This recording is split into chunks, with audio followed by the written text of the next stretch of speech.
Welcome everyone. Today we'll have a Primogems summary to see how much we can get from the festival event. So this includes the first one, second one, and the third one. Over here you can see I have made some notes with the amount of Primogems we can get with each of the chapters, each of the dates. Now you might be wondering, how do I know this? This is because on the official forum, miHoYo has posted 1 hour ago, so when the event came out, they posted the details about the event. And after going through the details with all the images they showed, everything they talk about, I've decided to count all the Primogems we can expect to get. And keep in mind guys, I only counted those they showed in the image. It is likely they will give us more Primogems from just doing the quest, and also the third chapter was not shown too much. So we're expecting at least 780 Primogems, and there will be more. Let's first have a look at those Primogems. On the first day, we'll be getting the 270 Primogems for doing the looting quest and also the side quest, and this gave us 270 in total plus the quest 60 Primogems. On the next day, we'll be getting 90 Primogems, and I'll show you guys where the 90 Primogems come from. So what happened is, over here it says 3 further Raging Savage quests will be available on November 17th. If you know the Raging Savage quest is where you loot those meteorite shards.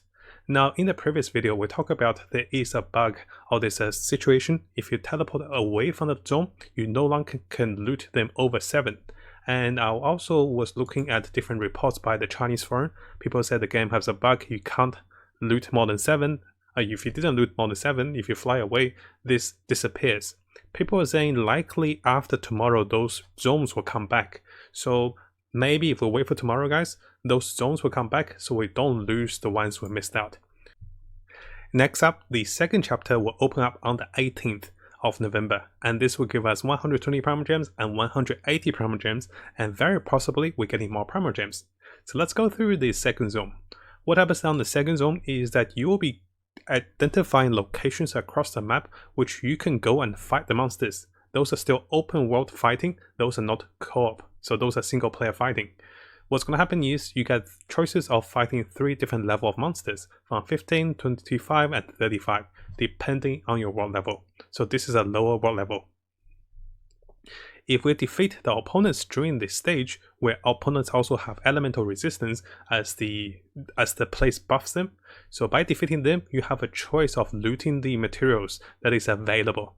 You can see the loot before you enter the zone, and those loots looks okay for 20 reason, they're not the best. And it is important for us to see that the notes over here says you may spend the 20 reason. So if you remember the Crucible event, you can defeat those monsters and clear the zone, you don't have to loot. And if that is the case, we're going to try that when the event comes out. If that is the case guys, you don't have to spend your reason, you just have to be there, kill those monsters, and you don't claim anything. What you want to do is you want to unlock those achievements by savaging those zones and by killing the monsters about 30 times in total. You're looking at 180 Primogems, and we're also looking at 120,000 more Mora and a lot of ascension items for monsters. So this is where the 180 Primogems came from. And if you're wondering where the 120 Primogems come from, each of the new chapters will give 3 different side quests, and this will give us 120 more Primogems as you can see over here. So what that means is we're getting 120 and 180 Primogems on the 18th of November. And why do I say it's possible we might get more Primogems is that if we come to this replay, we were able to get the Unknown starter quest for 60 Primogems just to start the chain events. That is not included in all of the screenshots. So if this is the case for the second and third chapter, we're looking at more Primogems just by starting the event. So that is likely to be 60 or 40 Primogems like this. Now if you haven't subscribed, this is a really good time to do so. Make sure you also turn the bell on for the latest news as I find more of them for us. You can see that we're really dedicated for Genshin Impact. We'll have builds, guides, tips, news and events updates for everything that's Genshin Impact related. So here you can see that I've included possibly 60 more Primogems from the starter quest. On to the third chapter, which is the most complicated chapter, but they didn't show us enough of the rewards. So if we come to the third chapter, what's going to happen is this is where the co-op begins. What we'll be doing is we'll be starting as a choice similar to the Crucible. You can choose to go single player or co-op. Now keep in mind guys, regardless if you're going single player or co-op, you should be considering to use some of those characters that are getting 60% increased damage. but it is okay if you do not have them or you don't plan to use them, because you can be a support character, you can still join the co-op without having all of those characters. If you're planning to do this yourself, at least have one of the characters to enjoy the increased damage that can greatly help you progress in the third stage. So what happens on the co-op event or the third stage of the event? This event starts 7 days or 6 days from today, and this event will last 7 days. When this happens, 3 different random anomalies will happen with Orbital Shift, Dark Omen, and Inauspicious Star, and defeating the monsters you gain the Celestial Energy. You can press T or Tab to submit. Once you submit like this over here, as you submit the energy, the more you submit, the more it gains, like the Crucible will complete everything under a certain timer. The timer is 10 minutes, and most people do complete under 4 minutes, as you can see on this replay. So what happens is, during the fighting, 2 different buffs will be given to the players.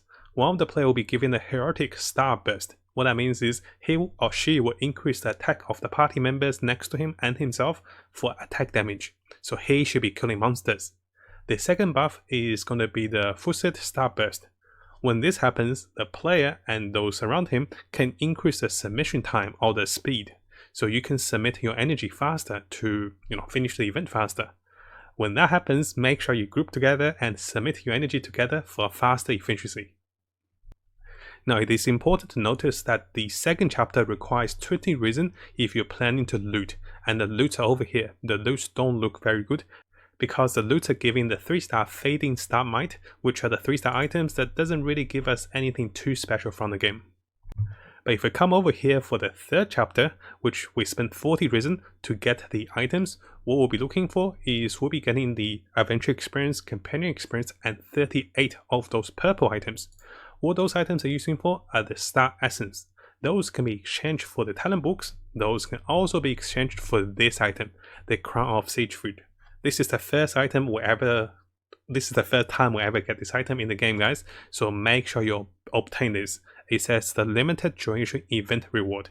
So there is a limit to this, so make sure you guys get this one. This is very important.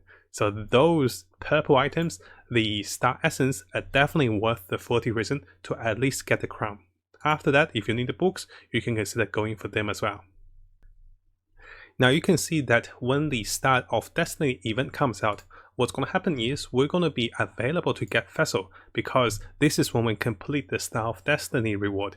And also for the chapter 2, this is when we finish the Meteorite Savage. So those are the ways we can start to get Vessel.